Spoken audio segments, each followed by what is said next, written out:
ఆయన చెప్పినటువంటి ఆ సిద్ధాంత మూలాలను మనం మర్చిపోవాలి. ఆ సిద్ధాంత మూలాల కేంద్రంగా మనం సంస్కరణ కోసం ప్రయత్నించాలి. ఆయన ఇంకేం చేసిండు? రాజ్యాంగాన్ని రాసిండు. రాజ్యాంగం రాసినటువంటి అంటే నేను చెప్పిన ప్రధానమైన అంబేద్కర్ దేనికోసం అయితే తిప్పలు పడ్డాడో అవి అన్నీ ఈ దేశంలో ఫెయిల్ అవుతున్నాయి.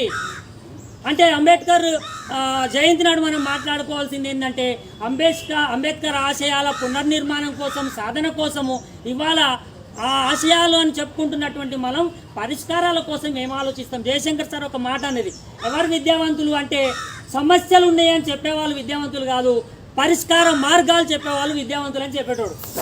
ఈ పొలం నీళ్లు లేకుండా ఎండిపోయింది అంటే గొప్పతనమే ఉంది, అందరికీ తెలిసిన ముచ్చటనే. ఇవో పొలం ఎండిపోయింది, ఎందుకు ఎండిపోయింది అంటే నీళ్లు లేక ఎండిపోయింది. నీళ్లు లేకుండా ఎండిపోయింది అని చెప్పి సంబరపడు కాదు, నీళ్ళు అక్కడికి ఎందుకు రాలేదో ఆపినోడెవడు, ఆ నీళ్లను మళ్లించకపోయినోడెవడు, ఆ కుట్టని చెప్పగలిగిన వాళ్ళం విద్యావంతులు మేధావులం అయితే. కాబట్టి ఈ దేశంలో కుల వివక్ష పోకపోవడానికి కారణాలు ఏమిటి, పోవడానికి గల అవకాశాలు ఏమిటి? ఈ దేశంలో ఇంకొకటి ప్రధానమైన రాజ్యాంగ మౌలిక సూత్రాలు ఇవాళ విధ్వంసం అవుతున్నాయి. ప్రధానమైన రాజ్యాంగ మౌలిక సూత్రాలు పెట్టడం ద్వారా ఈ దేశంలో అందరికీ సమానత్వం ఇస్తానన్న అంబేద్కర్ ఆశయం ఎందుకు దెబ్బతింటుందంటే ఇవాళ ప్రధానమైనటువంటి అంబేద్కర్ ఆశయాలు వస్తే ఈ దేశంలో సమానత్వం వస్తుంది, రాజ్యాంగాన్ని అమలు జరగద్దు, వీటిని పక్కకు చేయాలని చెప్పి జరుగుతుంది.